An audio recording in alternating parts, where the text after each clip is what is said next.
បាទចាប់ផ្ដើមចង់បានរីងស្អាតត្រូវញ៉ាំអាហារមានជីវជាតិល្អបើចង់បានសុខភាពបវរត្រូវតែលេងកីឡាកុំចាំដល់គេសែនដល់ប្រឆាលោកអាចារ្យថាអស់ដិតហើយណាតើប៉ាត់មែនទេអវត្តការជាទីគោរព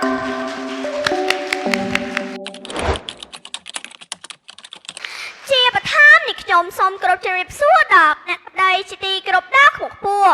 សូមគោរពគណៈកម្មការជាទីគោរពសូមគោរពថ្នាក់ដឹកនាំលោកប៉ាអ្នកម៉ាក់លោកគ្រូអ្នកគ្រូជាទីគោរពនិងសូមស្វាគមន៍មិត្តសិស្សនិស្សិតទាំងអស់គ្នាដែលមានវត្តមាននៅទីនេះជាទីស្រឡាញ់និងជាទីរាប់អាននេះខ្ញុំឈ្មោះគឹមជីងហួយជាសិស្សថ្នាក់ទី3កោនៃសាលាមីក្វេក្រាមីកាន1ថ្ងៃនេះខ្ញុំពិតជាមានសេចក្តីសោមនស្សរីករាយយ៉ាងអត់ឧបមាដែលមានឱកាសមកឈរលើឆាកដ៏អស្ចារ្យមួយនេះដើម្បីបកស្រាយទៅលើប្រធានបទមួយដែលផ្ទុកអត្ថន័យដ៏សំខាន់នោះគឺអត្ថប្រយោជន៍នៃកីឡាតើកីឡានៅមុខណាអត្ថប្រយោជន៍ដោយមិនដេចទៅមិត្តសិស្សនោះសិតទាំងអស់គ្នាជាទីរាប់អាន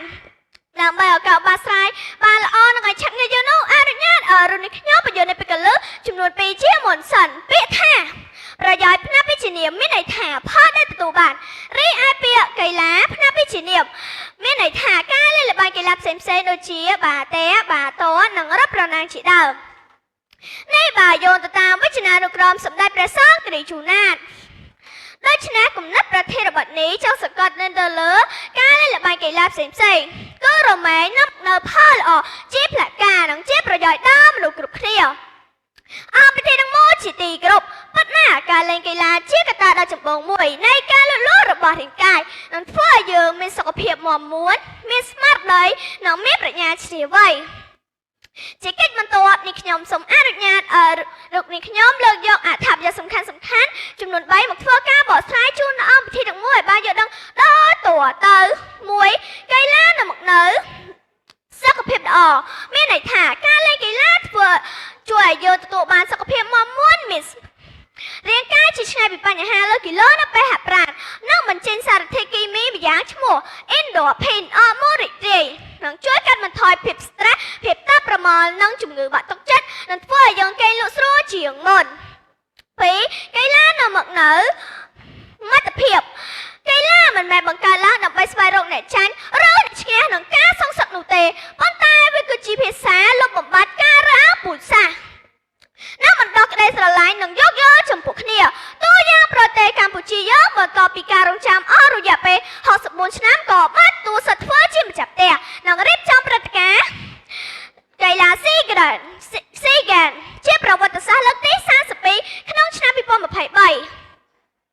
នឹងចប់ជាន់នឹងពាក្យស្លោកមួយលើកឡើងថាកីឡារស់ក្នុងសន្តិភាព3កីឡានៅមកនៅសិក្សាសន្តិភាពដល់សង្គមកីឡាជួយបណ្ដុះស្មារតីមនុស្សឲ្យចេះសកម្មរៀនធ្វើការងារជាក្រុមយោគយល់ចេះចែករំលែកនិងបង្រៀនទំនាក់ទំនងបង្កើនមិត្តភាពដើម្បីបញ្ចប់សង្គ្រាមសារឹបសេចក្តីមកកីឡាមានសារៈសំខាន់ណាស់ដល់មនុស្សជាតិព្រោះកីឡាជាទូតនន្សារនៃសន្តិភាពទូទាំងពិភពលោកឆ្លងតាមការបកស្រាយយ៉ាងក្បោះក្បាញខាងលើរួចមកខ្ញុំអាចសន្និដ្ឋានបានថាប្រធានបទនេះពិតជាមានអត្ថប្រយោជន៍នឹងធ្វើឲ្យយើងបានយល់ដឹងពីអត្ថប្រយោជន៍កីឡាដូច្នេះក្នុងនាមនេះខ្ញុំជាសិស្សម្នាក់ខ្ញុំសូមបដិញ្ញាចិត្តថាខ្ញុំនឹងចូលរួមហាត់កីឡាបានរាល់ថ្ងៃដើម្បីបង្កើតសមត្ថភាពជួយដល់ខ្លួនឯងក្រុមគ្រួសារនិងស្នាមុខមាត់ប្រទេសជាតិរបស់យើងជាចុងក្រោយនេះខ្ញុំសូមជូនពរអស់ពីទាំងមូលជួបតែសេចក្តីសុខសេចក្តីចម្រើននិងជួបតែពុទ្ធិពលទាំង4ប្រការនោះគឺអាយុវណ្ណៈសុខៈពលៈកុំបីឃ្លេចខ្លោចសូមអរគុណ